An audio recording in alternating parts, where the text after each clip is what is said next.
à partir du verset 11 au verset 19. Éphésiens chapitre 2. Et dans 5 jours, nous serons à Yeshua. À qui est-elle bénie par cette semaine?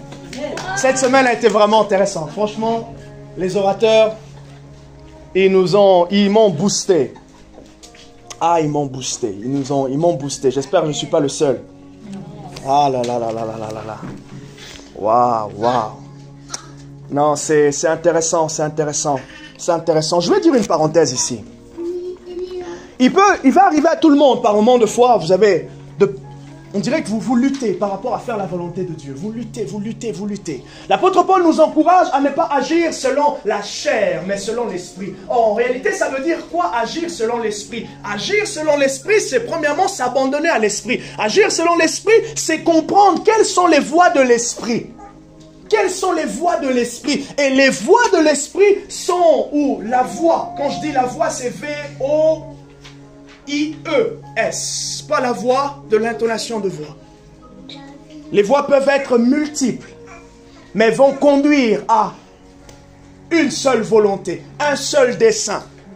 Prenez le temps. Prenez le temps. Prenez le temps. L'homme spirituel, c'est prendre le temps. L'homme charnel est pressé. L'homme spirituel, c'est prendre le temps. Et il ne prend pas le temps juste pour prendre le temps. Il prend le temps pour déjà comprendre, faire la distinction entre sa pensée, son cœur, ce que c'est les désirs de son cœur et la voix de Dieu.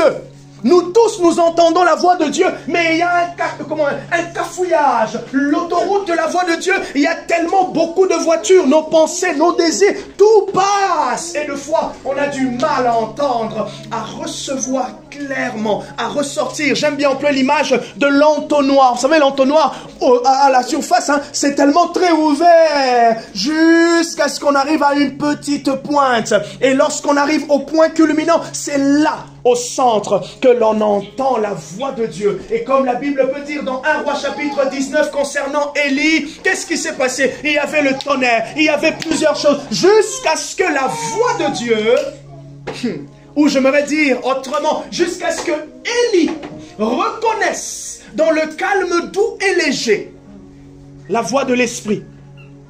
Or, lorsque vous lisez la Bible, vous allez voir que les trois autres manifestations étaient aussi des manifestations par lesquelles Dieu se révélait. Il y a 1001 manifestations. Ce qu'on va faire le dimanche prochain, le week-end prochain, à Yeshua, c'est depuis novembre 2013 que l'esprit de 2013, ah là là, oh Jésus, 2024. Depuis novembre 2024 que le Saint-Esprit a commencé à nourrir cette pensée dans mon cœur.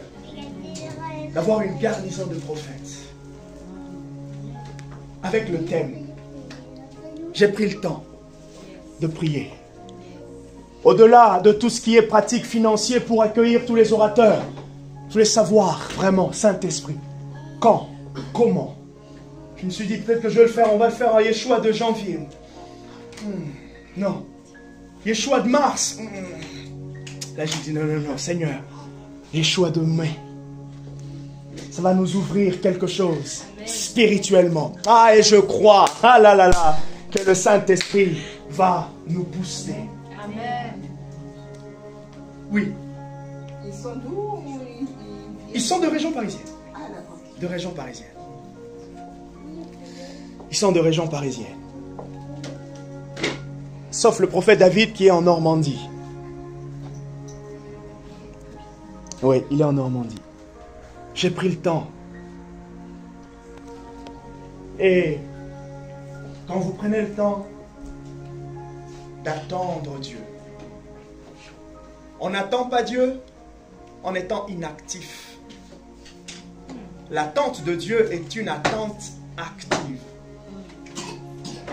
Et quand on dit attendre Dieu, ce n'est pas croiser les bras et ne rien faire.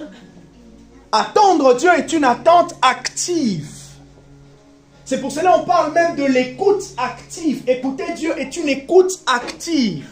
On écoute avec attention. On écoute au fait avec observation. On écoute en se posant les questions. Qu'est-ce qui est en train de se passer? Qu'est-ce qu'on est en train de me dire? On écoute en regardant autour de nous. Qu'est-ce qui se passe?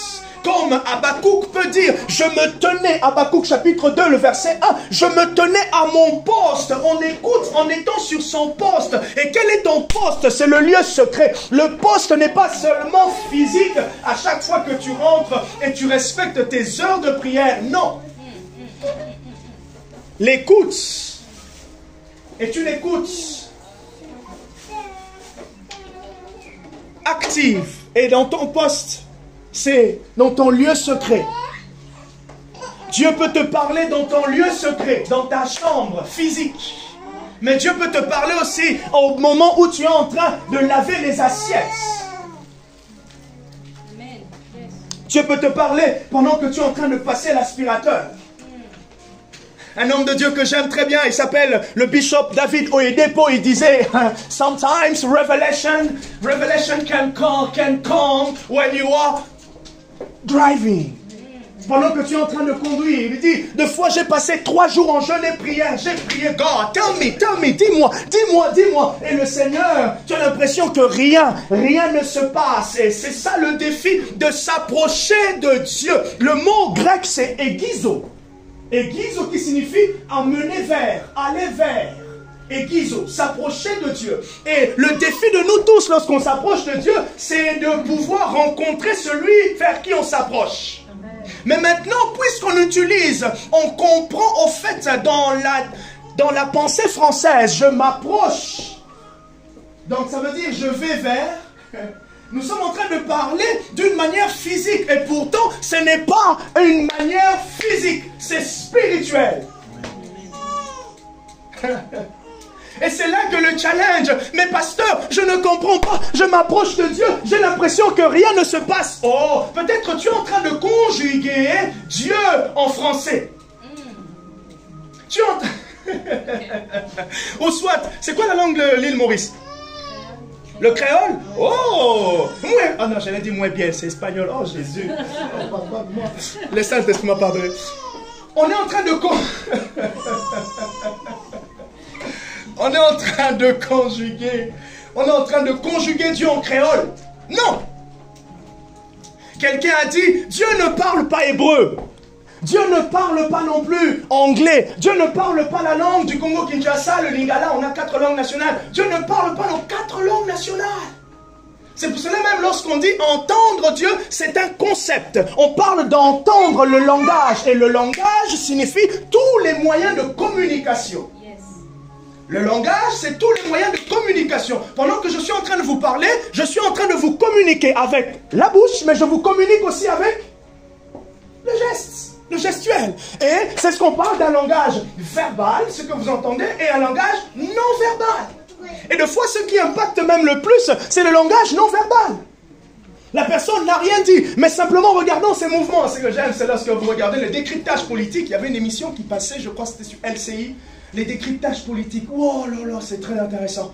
Pendant que M. Macron dit, ouais, tous les signes qu'il peut faire, je pense. Il pose les mains comme ça. Ouais. Ça dit, je crois. Il touche. Ouais. Langage non verbal. Et donc, des fois, il y a incohérence entre ce qu'ils sont en train de dire, que nous entendons, et ce qu'ils sont en train de montrer avec le langage non verbal. Et la communication avec Dieu, comprendre Dieu, au fait, c'est comprendre l'univers. Voilà pourquoi le prophétique est un univers. C'est un univers. Dieu est un univers à lui seul qui demande d'être étudié. Et donc, quand tu t'approches de Dieu, tu ne t'approches pas de Dieu en français. Tu t'approches de Dieu en esprit. Tu t'approches de Dieu par la foi. Amen. Tu t'approches de Dieu par la foi. Prenons notre premier texte. Sinon, les gens d'Internet vont dire, ah, il prêche sans avoir lu un passage biblique. Ça aussi, c'est religieux. Hein? Non? Non, il n'a pas cité la Bible. Ah, Jésus. Bref, on va aller pour convaincre tout le monde. Non, mais c'est vrai. C'est vrai. C'est vrai, c'est vrai. On ne va pas être religieux, mais on va être authentique. Amen. Oh, ah, je lui ai dit quelque chose de puissant ici. Yes. On ne va pas être religieux, mais on va être authentique. Amen. Ah, mais je cherchais à évangéliser, mais du coup, moi, je connais pas, en fait, tous les versets bibliques et tous les tralala, et du coup, je ne peux pas évangéliser. Oh, comment tu es bloqué? Yes. Ah, tu es bloqué quelque part. C'est important que tu puisses connaître des textes bibliques. Amen. En fait, ce que tu cherches, c'est de pouvoir avoir certaines convictions, certaines références. Mais ces références ne t'empêchent pas. Ces références ne valident pas ton expérience. Ces références ne valident pas l'authenticité de ta foi. Ah, tu vas dire, mais oui, il est écrit, nous sommes sauvés, la foi vient de ce qu'on entend, et ce qu'on entend de la parole de Dieu. Mais du coup, si je ne cite pas les passages bibliques, cette personne ne va pas croire. Oh, mais elle croit parce que tu cites les passages bibliques, ou elle croit parce qu'il y a quelqu'un qui ouvre son cœur? Come on. Yes. Elle croit parce qu'il y a l'Esprit de Dieu qui ouvre son cœur. Mais pour que l'Esprit de Dieu ouvre son cœur, l'Esprit de Dieu agit avec celui qui a ouvert sa bouche. Ok. Et puisque toi tu ouvres ta bouche, oh Santa, le cœur peut être ouvert. C'est pour cela les psaumes nous disent, ouvre ta bouche et je la remplirai. Ouvre ta... Ah, Sakayaba. Tu es en train de dire à Dieu, je ne sais pas prier. Sakayebo. Reste dans sa présence, reste dans ce lieu-là et dis à Dieu, Seigneur, je suis là, mais je ne sais pas te prier. Mais le Saint-Esprit va te dire, mais comment toi tu cherches à ce que je puisse entendre les paroles au moment où il y a un langage non verbal que j'apprécie déjà. Yes. Pendant que toi tu dis je ne dis rien à Dieu, Dieu apprécie le fait que tu sois là avec lui. Amen. Est-ce que ça va? Amen. Et maintenant, puisque déjà il apprécie, prier c'est un mouvement intérieur. C'est de l'abondance du cœur que la bouche. Oh, Rabasete. C'est de l'abondance du cœur que la bouche parle. Donc s'il n'y a pas assez d'abondance dans le fond de ton cœur, il n'y aura pas assez de choses qui sortent. La Bible dit quoi? Moïse a frappé le rocher et il y a jailli de l'eau. Donc il faut que l'Esprit de Dieu frappe le rocher dans ton cœur pour que jaillissent les paroles de ta bouche. Yes. Et ce n'est que dans la présence du Tout-Puissant qu'il peut frapper le rocher qui t'empêche de dire Seigneur Jésus, je t'aime. Seigneur Jésus, je suis là pour que jaillissent des paroles et que tu multiplies les paroles. Ah oui, moi je ne sais pas prier. Ah mais moi je ne prie pas comme le pasteur Jean-Marc. Moi je ne prie pas. Ah t'as vu comment elle parle en langue et c'est fluide. Oh, mais il y a simplement un débit que elle a encore que toi tu n'as pas. Et simplement confiance que Dieu augmente le débit de ta bouche. Amen. Est-ce que vous comprenez ce que je suis en train de dire? Yes. Jacques chapitre 4. Kayamasote, Risamayata, verset 8. Terino telaperia, suparia talita, resetelenotali, Toriana Maseli, Toria Sama. J'espère par la grâce de Dieu que chacun sera libre, sera convaincu, sera fortifié ce matin à pouvoir parler à Dieu librement et grandir dans cette voie. Jacques 4, verset 8 nous dit ceci. Approchez-vous de Dieu et il s'approchera de vous. Aïe, j'aime bien ce texte. Purifiez vos cœurs. Vos mains plutôt, pécheurs. Nettoyez vos cœurs, âmes partagées. Je vais prendre la première partie. Approchez-vous de Dieu et il s'approchera de vous. Si vous avez la Bible papier, on passe dans Hébreu. Hébreu, c'est juste le livre avant Jacques. Corlano. Hébreu 4. Hébreu 4. Ma chère Losiata. Hébreu 4, le verset 16. Ah, Yasata. C'est un de mes passages préférés. Je me rappelle en 2023. En octobre 2023, je me suis donné un défi de pouvoir parler en langue sans musique. Les musiques nous portent sans instrumental, sans rien. Juste, je ferme ma porte, je dis à ma femme, je dis à Barbara, voilà, je suis dans le salon, je prie en langue. Ah là là, la belle vie. Et Isaac n'était pas encore là. Oh non, c'est la même, maintenant c'est la belle vie aussi. Ah, j'allais dire, oh là là, quel papa. J'entre dans... C'est la belle vie, n'est-ce pas, Gaëtan? C'est la belle vie, nous sommes parents, Thibaut. Et est-ce qu'on peut faire 1 minute et dire joyeux fête des mères? Joyeuse fête des mères à Marceline, à Sandrine, à Nicole, à Clémentia, à... du coup, je n'ai pas eu le prénom, je crois, de nos 2 sœurs. Catherine et Nicole. Oh, aux 2 Nicole, à Corinne, à Véronique, à Béatrice. Et ceux qui ne sont pas mères, mais vous avez des mères. À Barbara. Ah, j'ai le mal. J'ai oublié ma femme, j'ai oublié. Et puis aux jeunes qui le sont. Amen. Non, je suis conduit par l'esprit. Pour oublier ma femme? Non. Jacques 4, verset 8. Approchez-vous de Dieu et il s'approchera de vous. Mais pasteur, comment je fais pour m'approcher plus de Dieu? Mais pasteur, comment je fais pour m'approcher plus de Dieu? On a déjà une réponse. Approche-toi et Dieu s'approchera. Est-ce que vous voyez déjà le premier? On enlève le premier blocage. J'ai l'impression que je m'approche de Dieu et rien ne se passe. Ma réponse va peut-être te choquer. Continue à t'approcher jusqu'à ce que quelque chose se passe. Ok? Après, maintenant, j'aimerais te poser la question pour comprendre. Qu'est-ce que tu es en train de mettre derrière? Je m'approche, mais rien ne se passe. En fait, il y a une idée, il y a une attente derrière que tu n'as pas encore. Mais ça ne veut pas dire que Dieu ne s'approche pas. Ça ne veut pas dire que tes pas sont des pas faibles. Non.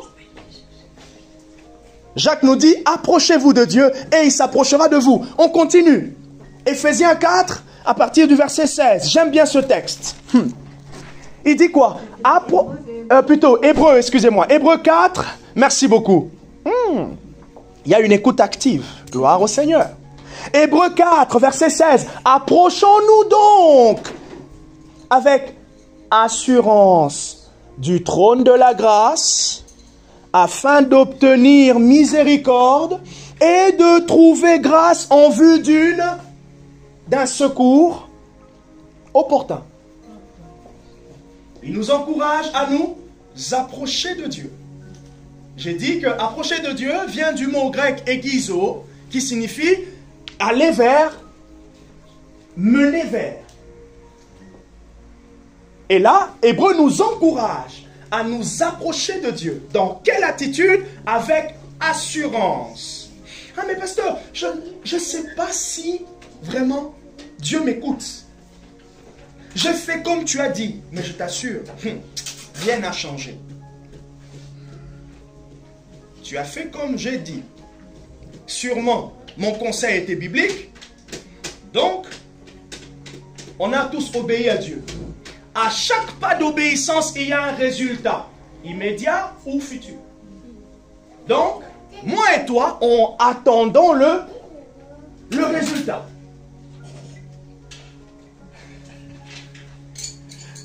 Elle fait un sourire. C'est la première fois. Oh là là, j'ai remporté un jeton de gagnant. Donc, moi et toi, approchons-nous jusqu'à ce qu'il y ait le résultat. Est-ce que ça va? Continuons. Regardez. Je nous ai donné quoi? Je nous ai donné... Bonjour, allez-y. Prenez place. Nous vous accueillons aussi. Et là, oh là là, il est gentil le pasteur. Il a fait tout. Tout le monde sait qu'on est arrivé. Non, rassurez-vous. Donc, je m'approche de Dieu avec assurance. Donc, pendant que je me dis, est-ce que je sens quelque chose? Est-ce que je sens quelque chose? Au fait, ce n'est pas une question de sentir lorsqu'on s'approche de Dieu. Même si le fait de sentir est une conséquence. Oh, on aime bien sentir Dieu. Il sent comment? Armani. On aime bien sentir Dieu. Chanel? Parfum de mangue? Hein? Non. Non. On s'approche d'abord avec la conviction. Quelle conviction? La conviction de la foi. Mais j'ai prié, j'ai l'impression qu'il ne m'a pas écouté. Oh non, non, non, non, non, non. Est-ce que tu as prié avec des sentiments? Tu as prié pour sentir ou tu as prié avec conviction? C'est avec la foi qu'on prie. Ce n'est pas à 100, on prie pour avoir la foi. C'est avec la foi qu'on élève. Et d'ailleurs, c'est dans ce sens-là que Jean chapitre 4, versets 22 à 23, ils m'adoreront en esprit et en vérité. Jésus voulait parler de la foi. C'est par la foi qu'on adore. On n'adore pas pour avoir la foi. Oh bien, ce qui se passe maintenant, lorsqu'on adore, notre esprit se lève vers Dieu. En réalité, Dieu, il est toujours là. C'est nous qui le rejoignons. En réalité, Dieu, il est toujours là. C'est nous qui nous rendons compte maintenant de ce qui est là. Est-ce que ça va? L'autre fois, nous étions, il y a une semaine et demie, nous étions en train de parler, tout ça, et une sœur qui était là de Mozernet nous dit, mais en fait, Dieu me faisait comprendre quelque chose par rapport à s'approcher de sa présence, et nous sommes arrivés à la conclusion que c'est du lieu très saint que nous allons, que nous prions, et non pas nous prions pour aller vers le lieu très saint. Et l'erreur souvent on fait, on dit nous allons rentrer dans la présence de Dieu. Non, nous sommes déjà dans la présence de Dieu. Nous n'y sortons pas, mais nous rendons compte de la présence de Dieu. Nous nous rendons compte de sa présence. C'est pour cela le défi de nous tous dans la prière, c'est de laisser l'esprit, c'est d'arriver à ce niveau-là où l'esprit nous emmène à nous rendre compte. Et c'est pour cela de fois l'un des moyens, des véhicules qui nous permet d'arriver à nous rendre compte. En fait, vous élevez votre être intérieur, c'est de fois la prière en langue, c'est de fois les chants, c'est de fois des instrumentaux, instrumentages, je sais pas comment, c'est quoi le pluriel. Instrumentaux? D'accord. Hein? Instrument, bref, donc instrument. Voilà, instrument de musique. C'est très simple. Et on met un petit S à la fin. Bon, si vous êtes prof de français parmi nous, gloire au Seigneur. Ah là là là là. C'est fou, c'est fou, c'est fou. Est-ce que ça va, s'approcher de Dieu? Est-ce que ça va? C'est bien? Ok, je continue. Approchons-nous donc avec assurance. J'ai noté quelque chose et j'aimerais que vous puissiez vraiment le retenir. Nous nous approchons de Dieu à cause du médiateur. Et non pas à cause de nous. Ah, j'aimerais qu'on puisse briser en fait cette théologie où ça tourne autour de nous. S'il te plaît, ça ne tourne pas autour de toi. Ça ne tourne pas autour de toi. It is not a cause of you. Non, c'est pas à cause de moi, c'est pas à cause de nous. Et notre blocage, au fait, c'est que nous sommes tellement centrés, nous, dans la prière, que nous oublions celui qui nous a ouvert les portes pour que nous le connaissons, lui. C'est à cause du médiateur. Et donc, au fait, c'est là que nous allons prendre un autre texte. Oh, il est puissant. Nous restons dans Hébreux. Hébreux chapitre 1 à partir du verset... Hébreux chapitre 8, verset 1. Nous nous approchons de Dieu à cause du médiateur. Et le médiateur, c'est Jésus, et non pas à cause de nous. C'est ce que je viens de dire tout à l'heure. Donc, c'est Jésus notre médiateur, ou bien c'est le médiateur qui rend possible l'accès dans la présence de Dieu. C'est le médiateur qui rend possible l'accès dans la présence de Dieu. Maintenant, n'hésitez pas à m'arrêter. Bien sûr, pas avec les menottes, hein, mais à me couper. Enfin, pas avec le couteau que coupe le pain. Ouf, je suis inspiré ce matin. N'hésitez pas à me poser des questions. Ok? Nous nous approchons de Dieu, non pas, c'est pas à cause de nous, c'est parce qu'il y a un médiateur qui a rendu possible l'accès vers Dieu. Est-ce que ça va? Le médiateur, c'est Jésus. Et Hébreux chapitre 8, le verset 1, à partir du verset 1, il est dire quoi? Il dit ceci: or, voici le point capital de ce que nous disons. Nous avons un souverain sacrificateur qui s'est assis à la droite du trône de la majesté divine dans les cieux. Ok? Nous avons un souverain sacrificateur. Il s'est assis à la droite de la majesté divine. Première chose, c'est une première vérité. Il dit le point capital. Ça veut dire, tout ce que nous avons dit avant, dans les chapitres avant, c'était pour vous emmener à cette vérité. Quelle vérité? Nous avons un souverain sacrificateur. Et là, ça me permet en fait d'ouvrir ici un point. Comment est-ce qu'on s'approchait de Dieu dans l'Ancien Testament? Pratiquement tout le monde, vous êtes venu en voiture, ainsi de suite, accompagné, mais personne en entrant, je n'ai pas vu des boucs, des bœufs, des chèvres à l'extérieur. Ah, vous êtes contents, hein? Mais maintenant, comment est-ce qu'on s'approchait de Dieu dans l'Ancien Testament? On s'approchait de Dieu avec... Donc, il y avait quoi? On était accompagnés. C'est pas grave. L'apôtre Paul dit, si je peux être fou, je peux être drôle, je sais que même les anges, ils sont en train de se faire plaisir. Ok? On s'approche... Hein? Oui, vous... Ah, Clémentia, tu veux que je continue?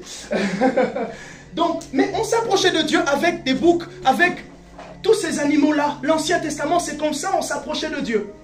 Et maintenant, ce qui se passait, on emmène notre bouc. Ok? On emmène notre animal à l'entrée. Quand vous arrivez, je ne sais pas, dans une boutique, à l'entrée, il y a des souverains, il y a des sacrificateurs, il y a un souverain sacrificateur, donc le grand chef. Ok? C'était la période des sacrifices. La période des sacrifices, je vous la fais vraiment en condensé pour que ça soit clair comme moi. Donc, c'était la période d'une semaine. Une semaine, tout le peuple préparait son sacrifice. Ok? Ce qui aidait maintenant. Pourquoi est-ce qu'on préparait le sacrifice? C'était pour le culte. C'est quoi le culte? C'était aller adorer Dieu. C'est ce que nous sommes en train de faire. Voyez? Maintenant, puisque tout le monde se préparait, les sacrificateurs devaient se préparer. C'était une semaine de préparation. Ils ne voyaient pas leurs femmes. Ils avaient des prérogatives qu'ils devaient faire pour que, en fait, en bref, ils se purifiaient, ils se sanctifiaient pour que le jour, le dimanche, le jour où ils vont s'approcher maintenant, prendre le sacrifice de tout le peuple et le souverain sacrificateur va rentrer dans le lieu secret. Le lieu très saint, Dieu puisse agréer le sacrifice de tout le monde. C'est comme ça que ça se passait. Donc, ils devaient être vraiment méticuleux sur leur préparation. Ça veut dire leur sanctification, leur sainteté. Oh, gloire soit rendue à Dieu. Il n'y avait pas TikTok. Gloire soit rendue à Dieu. Il n'y avait pas BFM TV. Il n'y avait pas tous ces divertissements pour les distraire. Mais ça ne veut pas dire qu'ils ne pouvaient pas se sanctifier. Et donc, chacun a mené son truc. On coupait, on égorgeait. Donc, c'est comme si, en fait, c'était une vraie boucherie. L'animal, le sang de l'animal, par exemple, c'est pas un animal. Bénédicte amène son bouc, elle me donne à moi, je lui fais passer dans le parvis certaines choses, le lieu très saint, elle n'avait pas droit au lieu très saint, le lieu saint, le lieu très saint, moi, je n'avais pas droit, ce n'était qu'une seule personne. Qui avait droit? Le souverain grand prêtre. Souverain sacrificateur, le grand prêtre. Le boss. Bénédicte s'arrête au parvis. Avec son animal. On égorge le sang. On coupe en fait certaines parties. Certaines parties, on le mettait de côté. Ça devait servir de nourriture pour ceux qui servaient. Ceux qui travaillaient. Vous voyez? C'est même dans ce sens-là, en fait, que Paul, dans 1 Corinthiens, dit que celui qui sert à l'autel mange à l'autel. C'est pour cela, vous avez eu entendre de fois que les pasteurs, bon, je ne le sais pas, les pasteurs bouffaient les offrandes. Bon, en fait, en réalité, les offrandes servent pour eux. Parce que c'est Dieu qui avait ordonné. Bon, je commence à voir. Le panier, il est là. Je n'ai rien touché. Ne me regardez pas, c'était amusant. Je rigole. Je rigole. Et maintenant, elle en est son sacrifice. On l'a égorgé. Et maintenant, pendant qu'on égorge le sang, elle met sa main sur l'animal. Ça signifie quoi? Elle s'identifie à l'animal qui sera égorgé. D'accord? Tout le monde fait ça, tac, tac, tac, pop. Et maintenant, après, le souverain grand prêtre prend tout ça et c'était le moment de pouvoir rentrer dans le lieu très saint. Dans le parvis, il y avait la lumière. Dans le parvis, lumineux. Dans le lieu saint, il y avait une lumière, mais une lumière de, comment ça, du tabernacle, du chandelier. Ok? Dans le lieu très saint, c'était noir. Le souverain grand prêtre, il rentrait, il avait des clochettes au niveau de ses pieds. Et maintenant, il y avait des fils. Le but, en fait, c'était quoi? Si, lorsque Dieu venait, lorsque Dieu se révélait, si le souverain sacrificateur ne meurt, ça veut dire que le sacrifice n'a pas été accepté. S'il ne meurt pas, ok, le sacrifice a été accepté. Maintenant, s'il mourait, personne ne veut entrer. Donc, le fil, voilà, servait à tirer le sacrificateur. Donc, vous voyez, toute cette représentation, en gros, Jésus l'a simplifiée. Ah, merci Jésus. Ah oui, Jésus l'a simplifié. Lorsqu'il était à la croix, il est dit que le rideau du temple s'est brisé du lieu très saint. Et maintenant, nous avons accès. Notez à côté, Hébreux chapitre 10, à partir du verset 19 jusqu'au verset 22. Hébreux chapitre 10, à partir du verset 19 jusqu'au verset 22, c'est ce que Jésus a fait. Et il est dit là, nous avons libre accès. Parce que maintenant, celui qui nous représente, ce n'est plus chacun d'entre nous, mais c'est un homme qui a simplifié les choses. D'accord? C'est un homme qui a simplifié les choses.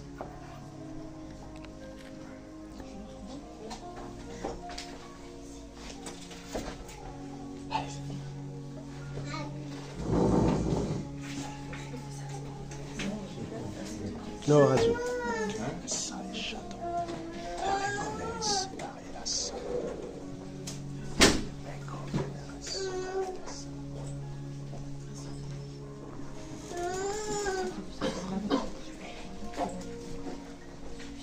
Donc c'est un seul homme qui a simplifié l'accès à cette présence divine de Dieu.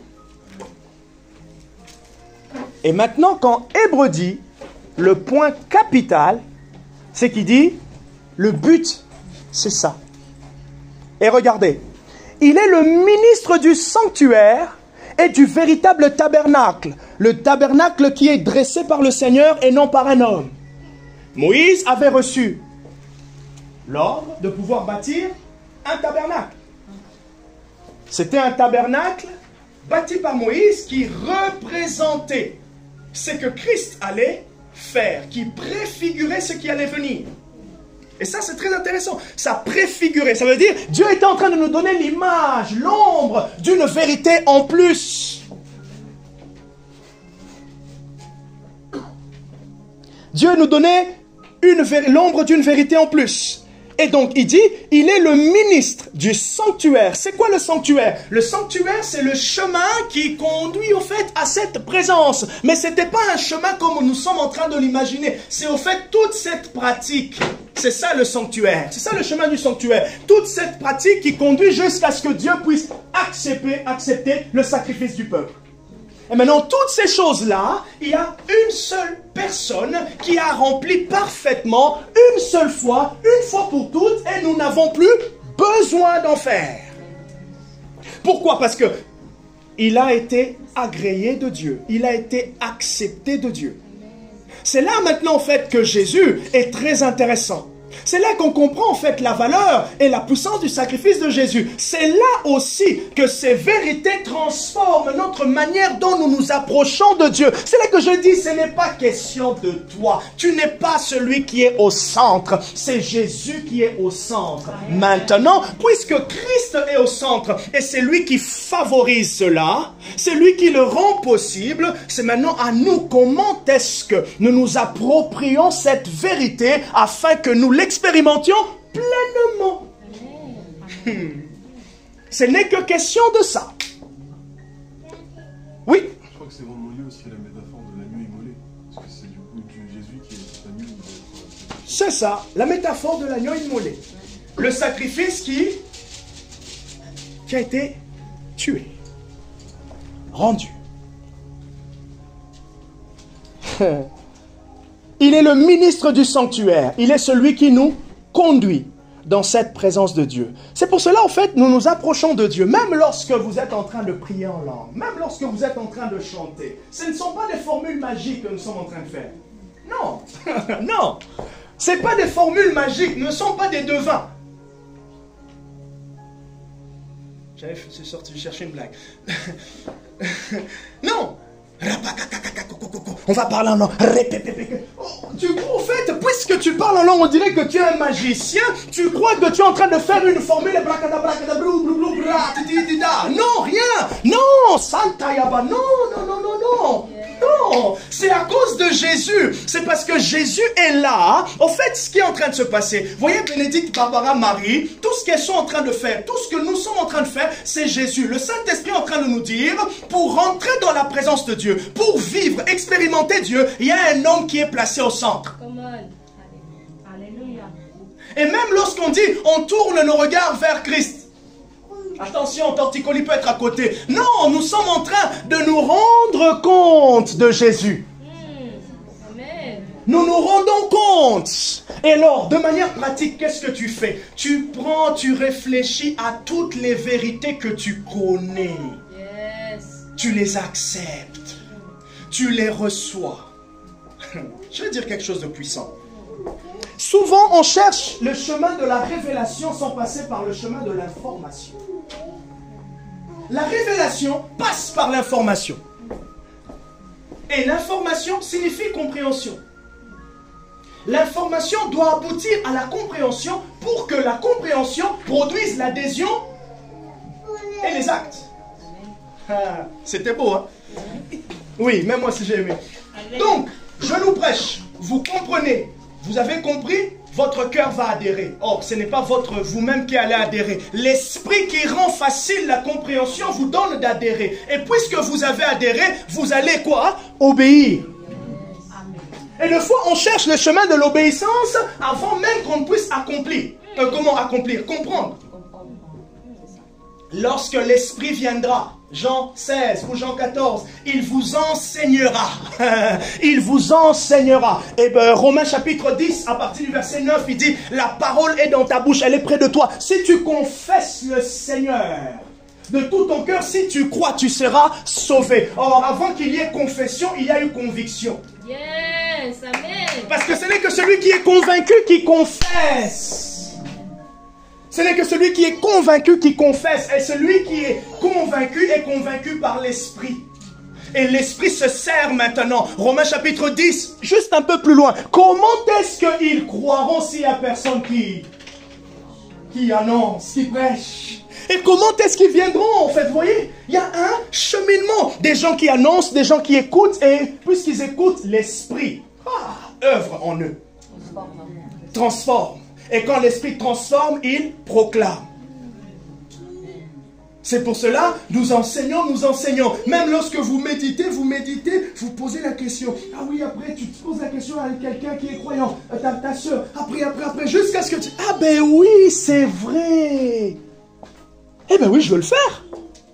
Pourquoi tu vas le faire? Parce que tu as compris. Ah,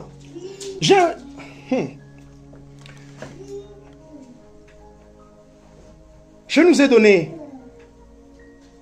Hébreux 8, verset 1 à 2. Jacques 4, verset 8. Nous avons lu Hébreux 4, verset 16.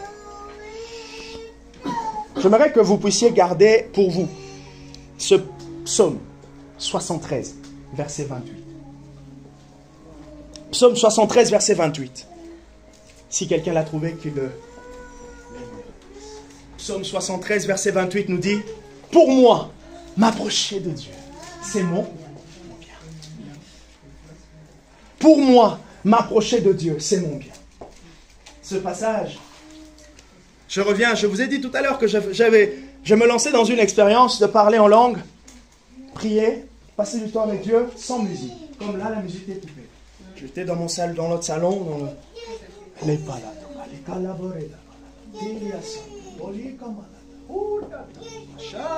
J'ai fait les 100 pas. 6 minutes. Et là,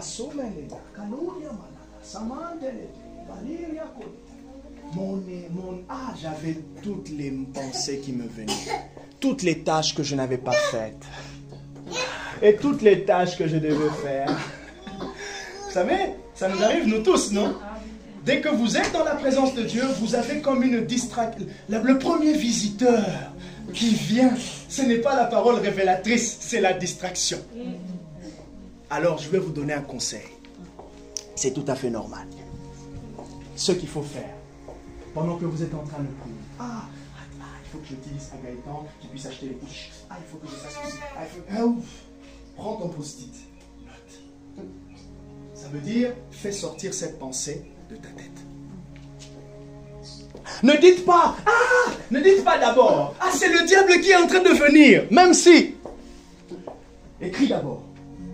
Voyez?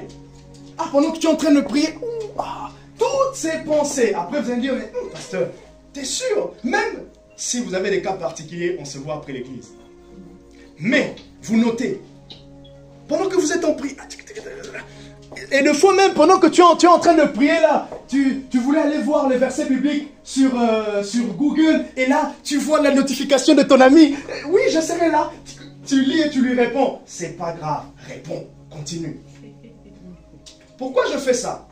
Pourquoi je nous dis ça? Parce que ça va déjà commencer par dédramatiser le fait que vous dites: je suis dans la présence de Dieu, je suis distraite. Au fait, tu es en train, petit à petit, de t'éduquer à enlever toute la distraction. Tu notes. Un homme de Dieu qui s'appelle Bill Johnson a dit: dans la présence de Dieu, lorsque nous sommes en prière, c'est le lieu où nos pensées sont fructueuses. Donc, c'est aussi normal qu'il y ait 1001 pensées. Tu peux à ce moment-là, tu avais oublié Dieu. Pendant que tu pries en langue, ramène une pensée concernant ton travail. Une tâche que tu devais faire. Quelque chose que tu avais oublié. C'est possible. Note. Mets dans le post-it. Maintenant, puisque ce sont des pensées ou certaines pensées ne vous serviront à rien durant ce temps de prière, maintenant ce que vous devez faire, c'est de ramener intentionnellement, faire rentrer intentionnellement dans votre pensée des pensées qui vont vous bénir pour votre temps de prière. Donc je dis, premièrement, vous enlevez, vous notez toutes vos pensées. Deuxièmement, vous ramenez maintenant vos pensées, au fait, à l'instant que vous êtes en train de faire. Et maintenant, laissons pas continuer. Et qu'est-ce que j'ai commencé à faire? J'ai pris maintenant les passages bibliques. J'ai commencé à lire des passages bibliques parce que je me rapprochais de Dieu à travers la prière en langue. Je me rapprochais de Dieu par le moyen d'eux. Et j'ai commencé à lire le texte à haute voix. Pour moi, mon bien est de m'approcher de Dieu. Seigneur, je te bénis parce que en ce moment même, je suis en train de me rapprocher de toi. Et ici, je fais pause. Regardez.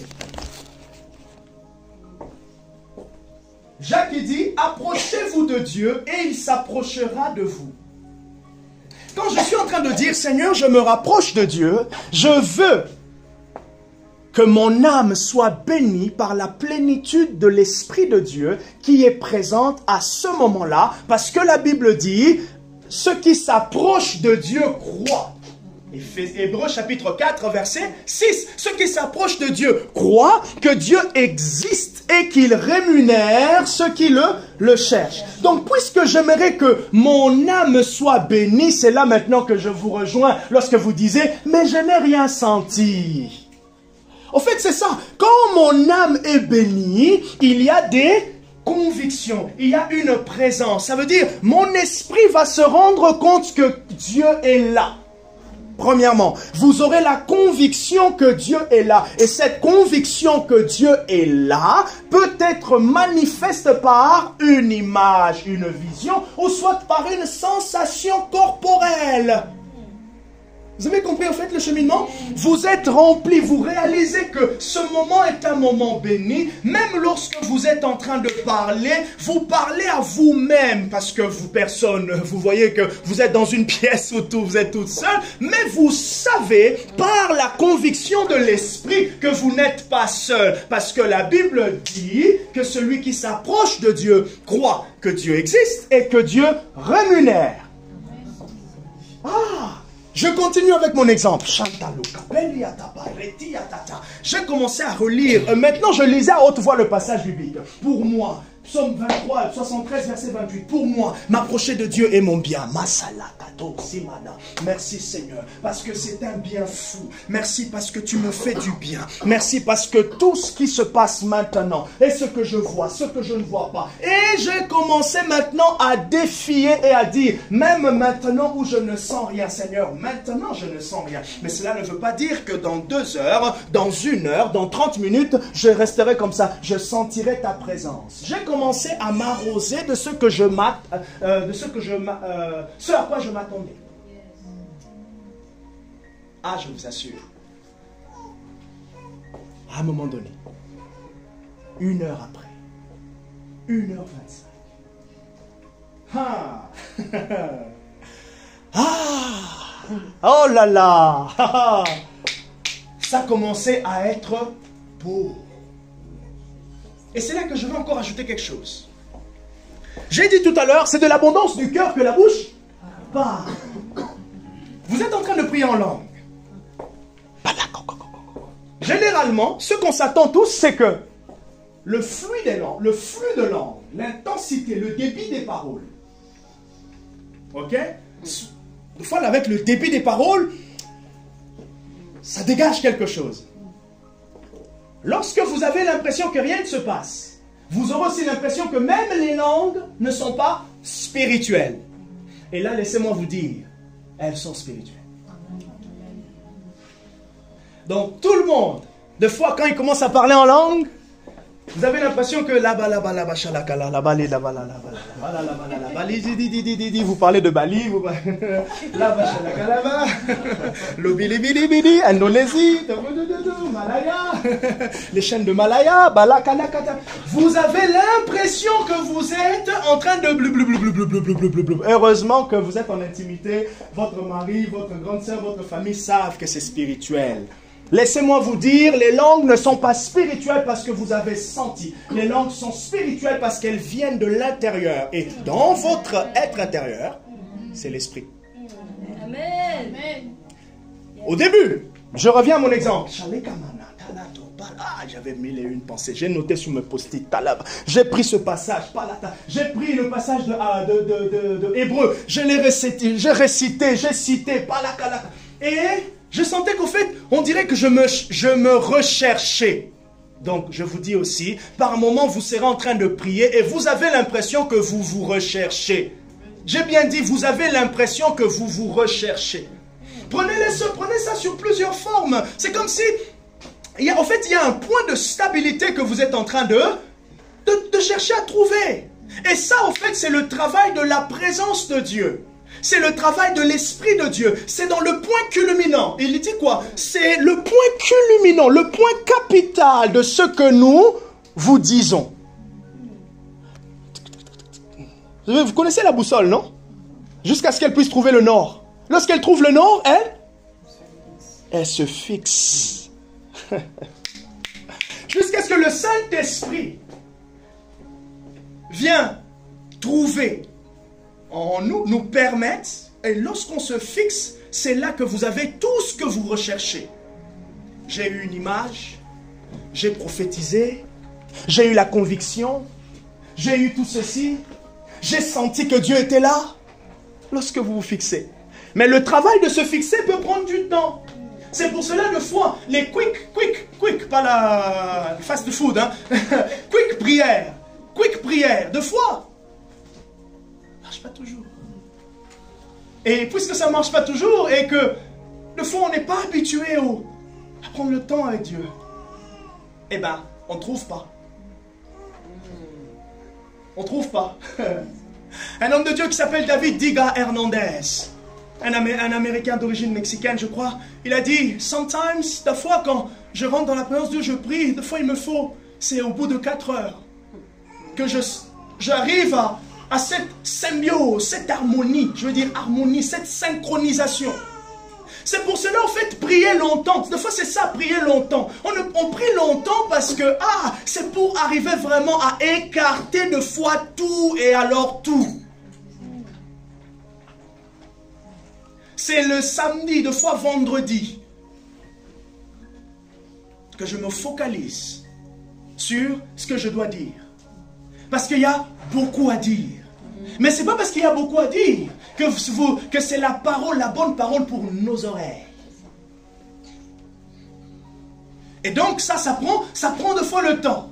Eh bien, du coup, votre question, ça serait, alors du coup, c'est qu'on doit tous prier 4 heures. C'est pas ce que je veux dire. Même si vous pouvez y arriver.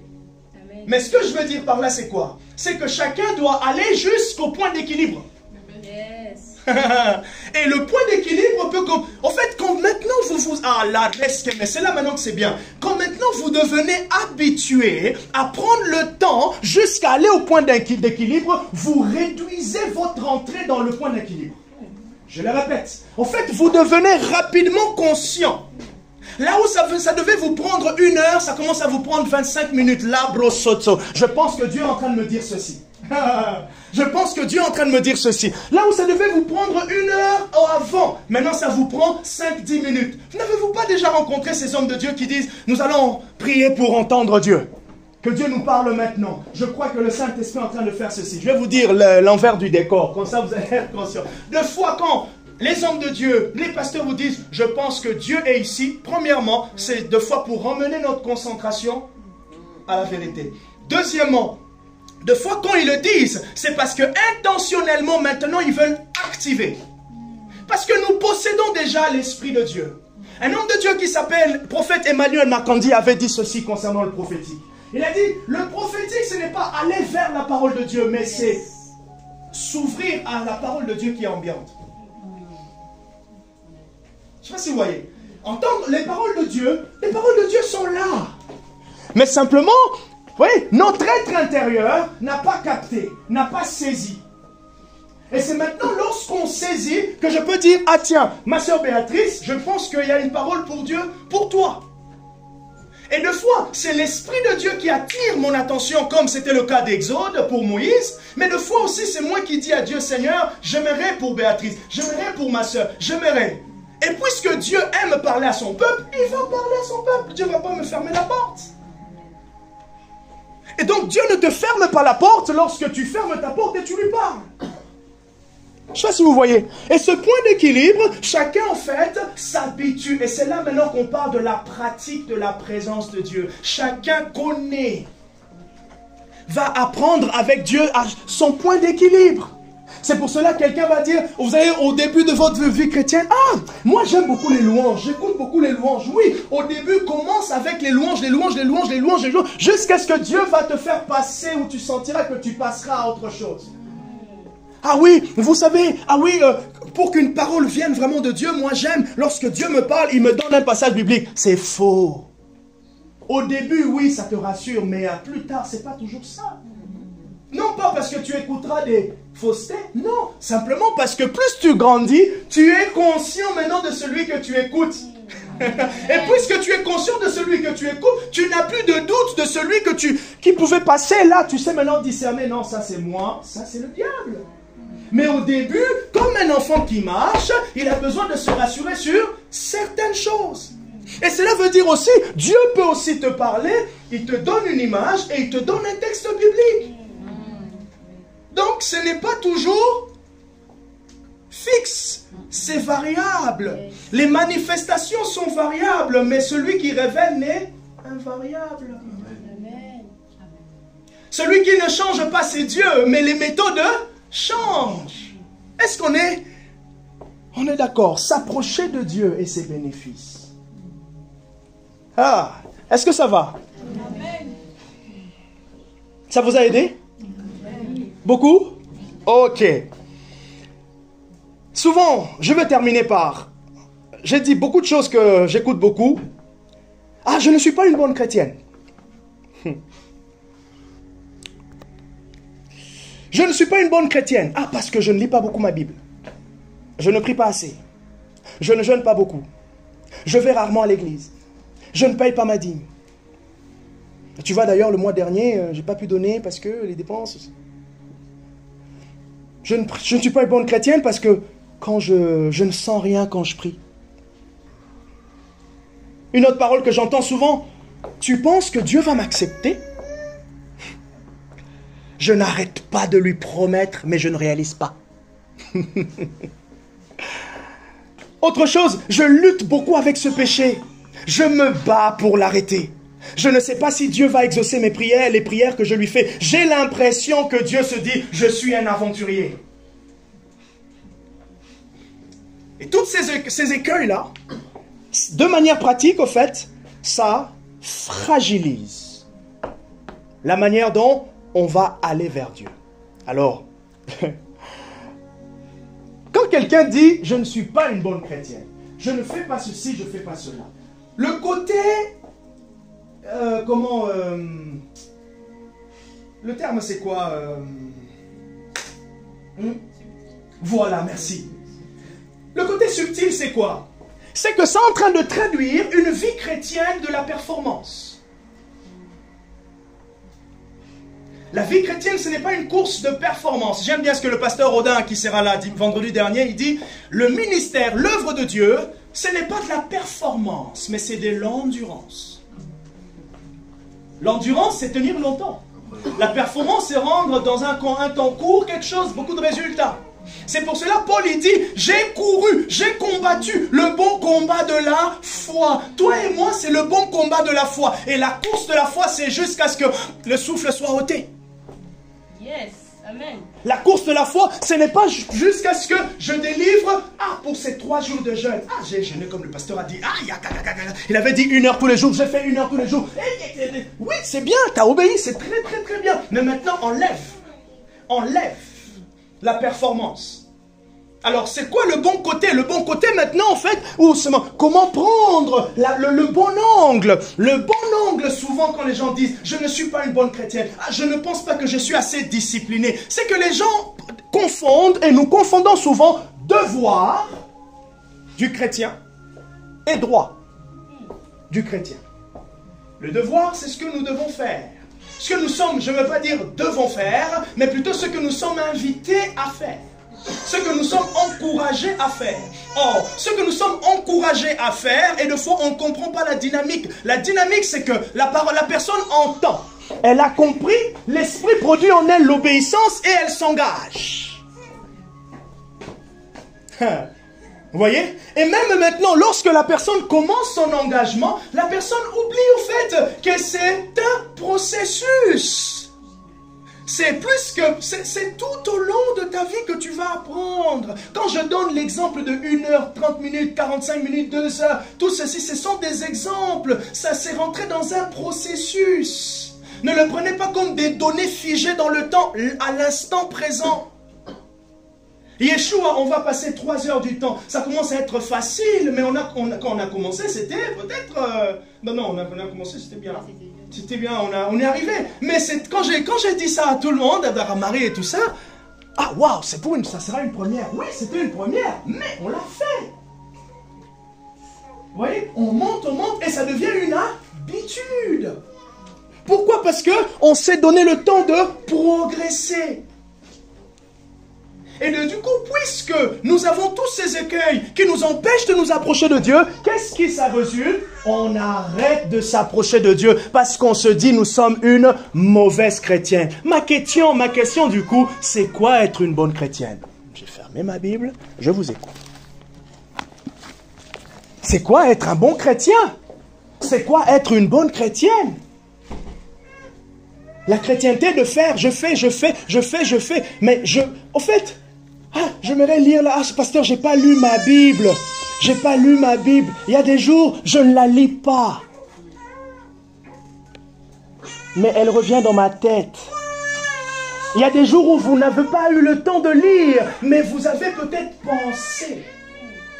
Ah oui, ok, j'aimerais nous encourager à la lire tous les jours. Mais maintenant, ça aussi, ça demande comment est-ce que je m'organise pour la lire régulièrement. Et qui dit régulièrement peut dire tous les 2 jours, tous les 3 jours, tous les 4 jours. Ou ça demande du coup une organisation. Et c'est ça que l'apôtre Paul maintenant dit aux Galates, au fait, que vous devez, vous devenez comme des religieux. Vous êtes en train de placer sur vous un autre joug au moment où Christ vous a donné le joug de la liberté. Or maintenant, la liberté ne veut pas dire ne rien faire. La liberté, c'est dire que je peux tout. Par celui qui me fortifie. Je peux tout faire. Même lorsque je fais peu, je sais que ça peut grandir. Maintenant, c'est de trouver celui qui me fortifie pour que je commence à faire. Et avant de trouver celui qui me fortifie, c'est de comprendre, en fait, dans la position dans laquelle il m'a placé. C'est parce qu'il m'a placé, c'est parce qu'il m'a libéré que maintenant je peux. Et c'est là maintenant qu'on s'approche de Dieu avec joie. Et on peut sentir ce que Galates chapitre 5 nous dit. En Christ, je suis libre. C'est pour cela que je trouve généralement une part de vérité, une part d'encouragement sur ceux qui disent « Ah, pasteur, je t'assure, j'aimerais beaucoup faire ceci, j'aimerais beaucoup faire cela, j'aimerais beaucoup faire ceci, mais je n'y arrive pas. » Je trouve quelque chose de libre, de bien, parce que j'essaie de comprendre dans la pratique de leur vie chrétienne un autre positionnement. J'essaie de voir, de lire entre les lignes. Ah, ok. Je pense que le désir de son cœur, c'est ceci. Je pense que le désir de son cœur, c'est cela. Et en lisant entre les lignes, je peux maintenant aider. Ah, moi j'aimerais beaucoup prier. Ok. Ça veut dire quoi, beaucoup prier? Pour toi. Premièrement. Deuxièmement, ok. Comment tu peux t'organiser pour ce que tu veux? Troisièmement, et ça c'est même la première clé, qu'est-ce que tu fais aujourd'hui qui peut être un tremplin pour là où tu veux aller? Parce que c'est généralement ce qu'on fait aujourd'hui qu'il faut mieux le faire pour le tremplin de demain. C'est généralement ce que l'on fait maintenant qui est emmené à être un tremplin pour demain. Ah, moi j'aimerais beaucoup prier, moi j'aimerais beaucoup lire la Bible. Ok, quelle est la fréquence avec laquelle tu lis la Bible aujourd'hui? Peut-être quelqu'un dit, oh, aucune fréquence. D'accord, bon, comment est-ce qu'on peut commencer? J'aime beaucoup lire la Bible. Ok, j'aime beaucoup, d'accord. J'aime beaucoup lire la Bible. Tu aimes beaucoup quoi dans la Bible? Pour aimer beaucoup lire la Bible, c'est simple. De aimer lire ce qui nous accroche facilement. Si déjà on fait avec plaisir ce qu'on aime, on pourra avoir le plaisir pour ce qui peut-être ne pourra pas être plaisant au début. Vous voyez un peu? Et ça, c'est important. De savoir où on commence pour être encouragé à là où on veut aller. Et c'est là maintenant qu'il y a plusieurs bénéfices que je nous ai partagés à certains le mardi en ligne. et que ce matin, je peux vous retenir si vous voulez. Mais on pourra expérimenter plusieurs bénéfices. Je vous donnerai mes notes. Comme ça, chacun va se servir comme dans un resto chinois. Chacun se servira comme il veut. C'est assez clair ce que j'ai dit et c'est assez compréhensible. S'approcher de Dieu. À Yeshua, on va s'approcher de Dieu. Chacun sait comment il s'approche de Dieu. Chacun peut même avoir les éléments, les outils qui l'accrochent facilement. Il utilise cela. Vous avez vu que moi, je suis généralement quelqu'un qui aime se mettre debout. Je reste debout. Je peux faire 2 heures, 2h30, 3 heures debout. Bouge, je jongle. Je marche. Je regarde les gens. J'écoute. Je prie intérieurement. Je cherche. Je m'accroche à ce que je vois ou je pense que l'Esprit est en train de faire. Et chacun. Et c'est chacun en utilisant en fait ces points d'accroche qu'aussi on peut facilement s'approcher de Dieu. Et on va enlever la difficulté. La difficulté qui est de ne pas aller dans la présence de Dieu. Parce que les écueils sont tellement présents. Ah, moi j'ai pas pu ceci, moi j'ai pas pu cela, moi j'ai pas pu cela. La porte de Dieu, la salle de Dieu, l'entreprise de Dieu, le cœur de Dieu, la maison de Dieu, elle sera toujours ouverte. Amen. Sera toujours ouverte. Que les fondements que vous pensez sont vrais soient enlevés. Si ils ne reposent pas sur la parole de Dieu. Et surtout si de manière pratique, ce à quoi vous croyez ne vous rapproche pas de Dieu, ça veut dire que vous croyez à des faussetés. C'est simple. S'il y a une théologie qui ne produit aucune œuvre en vous, ce n'est pas la bonne. Soit vous l'avez mal comprise, ou en tout cas, ce n'est pas la bonne. Ah oui, moi je pense que c'est comme ça. D'accord, je regarde les fruits. Si je ne vois pas les fruits, ça veut dire que ce que tu penses, c'est un peu bancal. On revient dans ce qu'on pense, dans ce que la parole de Dieu a dit. Et Paul dit aux Galates, vous devenez légalistes. Et nous tous, on peut tomber dans le légalisme. Nous tous, on peut tomber dans le légalisme. Même avec la prière en langue. Même en étant pentecôtiste, charismatique, les paritaires. Même en étant ça. Comment est-ce qu'on évite le légalisme? C'est simple. C'est en étant authentique avec l'esprit. Ce n'est pas qui fait la chose, non. C'est celui qui est là, d'abord. Quand on apprend à connaître Dieu, c'est Dieu qui produit. Que Dieu nous bénisse. Amen.